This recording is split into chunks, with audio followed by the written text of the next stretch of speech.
Hello, people. It's Raz on the phone here, giving you my thoughts on the Italian Grand Prix that was on earlier today. I hope you enjoy it and have fun.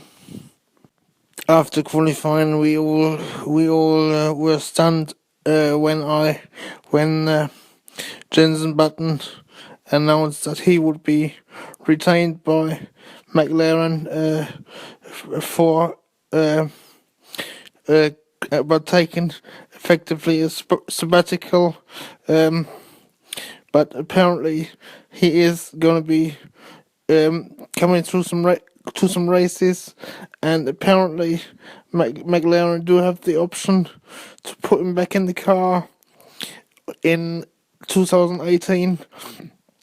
Uh, but as everyone predicted, Stoffel Van der Van is going to race in 2017.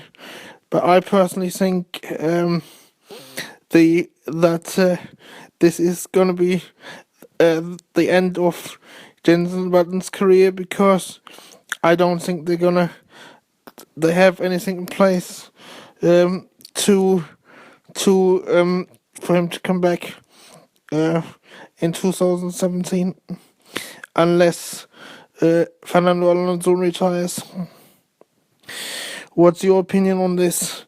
Do you think that Jensen Button will make a return in 2018, or do you reckon that 2016 is going to be his last season? Let me know in the comments below. I just heard that Liberty Media is gonna acquire a large shareholding on Tuesday, and announce it on Tuesday. And apparently, Bernie Ecclestone could not be in Singapore. Now, I personally don't quite can't quite imagine how Formula One is gonna be run without Bernie Ecclestone, because I can remember when the questions first came up, because apparently all the deals that Bernie has done are so complex. It would actually take a team of people to do the same job that Bernie has done. So I would be really interested to see how that unfolds. What do you think about it, guys? I strongly disagree with Mr. Eddie Jordan, who just said that Nico Rosberg hasn't got the inner steel to win World Championship, because no nice people win World Championship. Well, in my opinion, Jensen Button is probably one of the most charismatic, easygoing world champions in Formula One that have ever existed.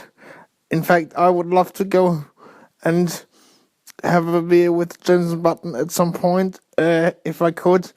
But I think the fact that Jensen Button is so nice contradicts Eddie's statement. Brilliant start by Rosberg. Commanded the lead, but Hamilton got swamped and is now down to sixth at the start. So he had a massively bad start. The second worst start was done by Gutierrez, who lost 10 places at the start.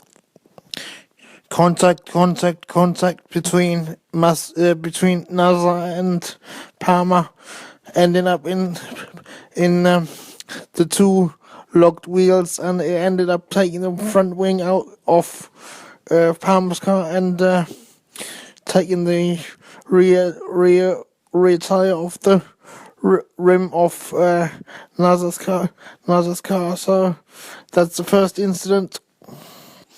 That's the first incident of the race, and it brought out the yellow flags, unsurprisingly, because of the debris on track. Felipe Nasser's car has been retired, so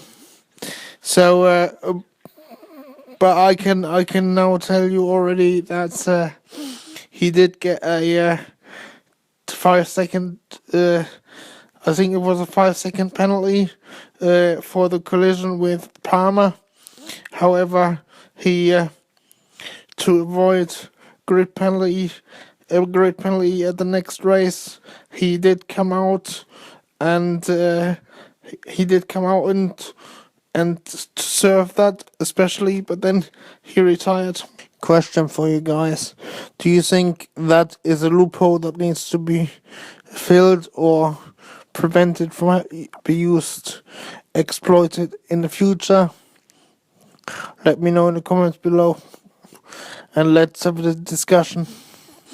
Julian Palmer is also retired, and I can confirm, because I've seen the race earlier today, that it was due to the contact he had with Felipe Nasser earlier in the race.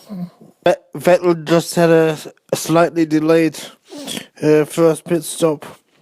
Fernando Alonso just had a delayed stop as well, because the traffic light that tells the driver when he can leave the pits stayed red, so they had to wave him out manually.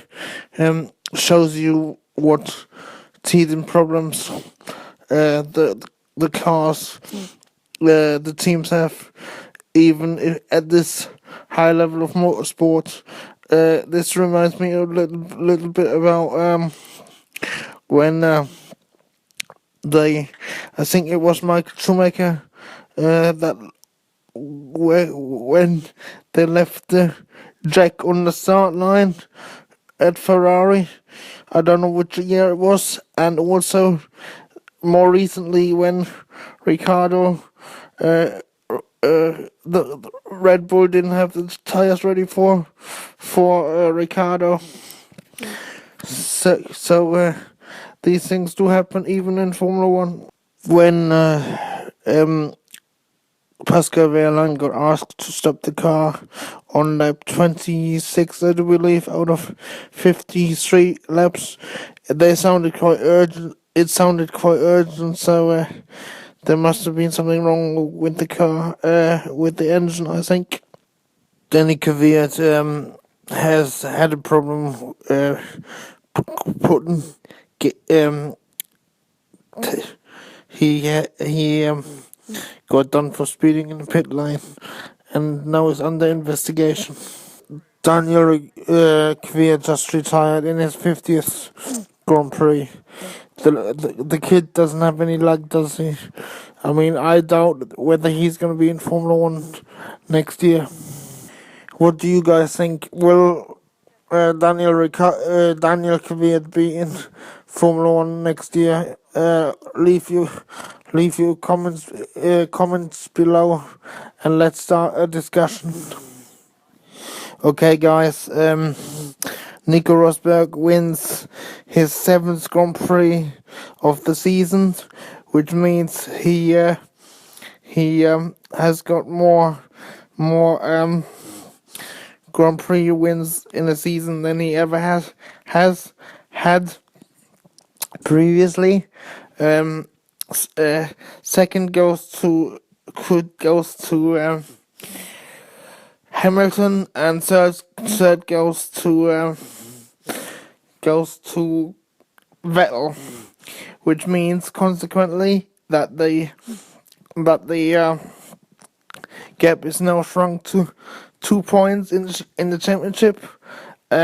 We've got 7 races to go, and there is, by my calculation, there's 155 points still up for grabs, if my math doesn't let me down. So from now now on. There's 7 races left, and as far as I'm concerned, the battle is still on, and it just shows you that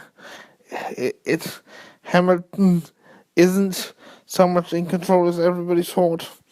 So, anyways, cheers for listening, guys. I'm sorry it was only audio, but can't help it. Don't forget to like, comment, and subscribe if you want more. Cause show me some love. Let's hit that 1,000 subscribers target by the end of the season. As I said, it really means a lot to me, and I'll see you guys for the next video for the next video in Singapore Grand Prix in 2 weeks time. All right, latest, bye.